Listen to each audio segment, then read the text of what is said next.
जय जगन्नाथ। आज सांबादिक सम्मेलन में आपण मान समस्त नमस्कार। जो प्रसंगटा आज ओडिशा नुहे सारा देश में सबुठु बेसी चर्चा आलोडन विशेषकर हिंदू समाज भितर चिंता बढ़ाई जे महाप्रभु श्री जगन्नाथ मंदिर में जो अघटनटा घटीगला ये घटना पूरा देश में चर्चार केन्द्रबिंदु थिला बेले बड़ आश्चर्य भाव में राज्य सरकार ए प्रसंग में कौन मुह खोलु ना। ये असंतोष आज सारा ओडिशा रे व्यापी गलानी। आमे देखुतलु विभिन्न गणमाध्यम रे ओडिशार सबु जिला हेडक्वार्टर रे विभिन्न सामाजिक संगठन माने राजरास्ता रे आंदोलन कलेनी पांड्यान को गिरफ दाबी रे।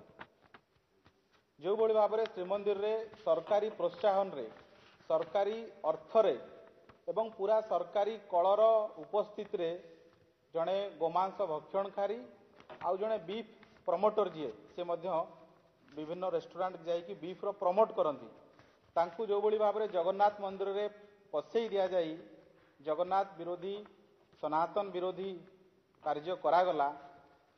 ए प्रसंग रे सारा राज्य रे असंतोष हेलानी। आज सिंहदर थाना रे एतला दिया है सारा ओडिशार सबु जिला हेडक्वार्टर रे आंदोलन हेलानी किंतु ए प्रसंग रे सरकार निदाविष्टु।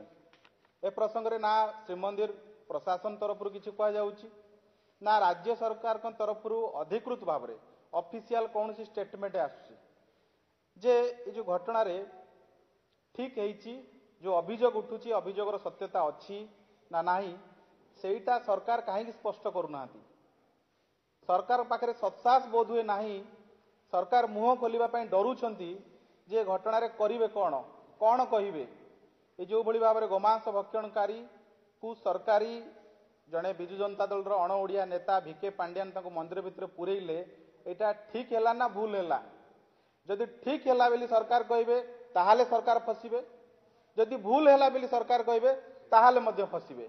ये गोटे एभली प्रसंग जो थे विजु जनता दल सरकार मुह खोलने डरुची एवं जो भली भाव में कामिया जानी एक्सप्लेनेशन वीडियो आसिला एवं ताकू विजु जनता दल सांसद माने विधायक माने जो भली भाव में सोशल मीडिया रे बड़ आग्रह सहित पोस्टिंग कले सफेई देले।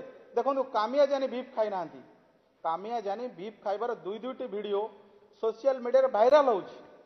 अनेक फोटो सोशल मीडिया रे बुलुची जे बीफ सांगे बसी बीफ रो प्रचार करथिबार बट विजु जनता दल को लागिला जे कामिया जानी कहीदेला आउ किछि नाही सरीगला सब।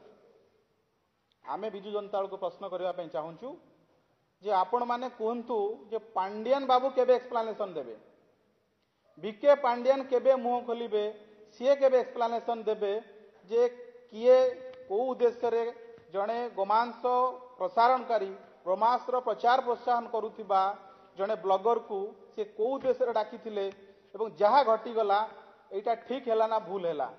आमे मध्य विजु जनता दल सांसद मान को पचारुछु आपण माने मध्य जो आपण मानकर जो अण ओडिया मालिक अच्छा पचारतु जे से ए प्रसंग रे केबे एक्सप्लेनेशन देबे। एवं जो कथा आमे बारंबार कही आसु ए सरकार जहाँ घटना घटीगला और श्रीमंदिर को नहीं जो जो घटना घटीगला तार उद्देश्य कौन। राज्य रे जो सरकार चली ये जगन्नाथ विरोधी सरकार की ये सनातन विरोधी संस्कृति विरोधी और ओडिया को भावावेग को बारंबार आघात दौची। मुझे पाखे गोटे वीडियो चलेबी जो वीडियो पुरी सांसद पिनाकी मिश्र आमे पिनाकी मिश्र को ये बाछुचु ना ये कहूँ जे सी होती विजु जनता दल पुरी संसदीय क्षेत्र अधिकृत रिप्रेजेंटेटिव नवीन बाबू ताकू पुरी दायित्व देते पिनाकी बाबू को। पिनाकी बाबू गणमाध्यम सामने कौन कहते पिनाकी बाबू गणमाध्यम सामने कहते एनवायरनमेंट क्रिएट करंतु मुख्यमंत्री विजन जेमती वैटिकन रे गोटे अति सुंदर एनवायरनमेंट चारिपटे से तो सारा दुनिया बुली तेणु तांकर इच्छा जे पुरी को गोटे एमती सुंदर एनवायरनमेंट करदेवे जो थे कि लोक बार बार आसिया चाहिए से जगह से यहीटा कौन तांकर व्यक्तिगत काम। बंधुगण पिनाकी मिश्र कहले जे मुख्यमंत्री गोटे विजन जे वाटिकान जेमती सुंदर सेमती पुरी को सुंदर करा जिवो। आमे विजु जनता दल स्पष्ट करबा भाव में पचारिबा चाहूँ विजु जनता दल स्पष्ट करू जे वाटिकान सुंदर ना पुरी सुंदर।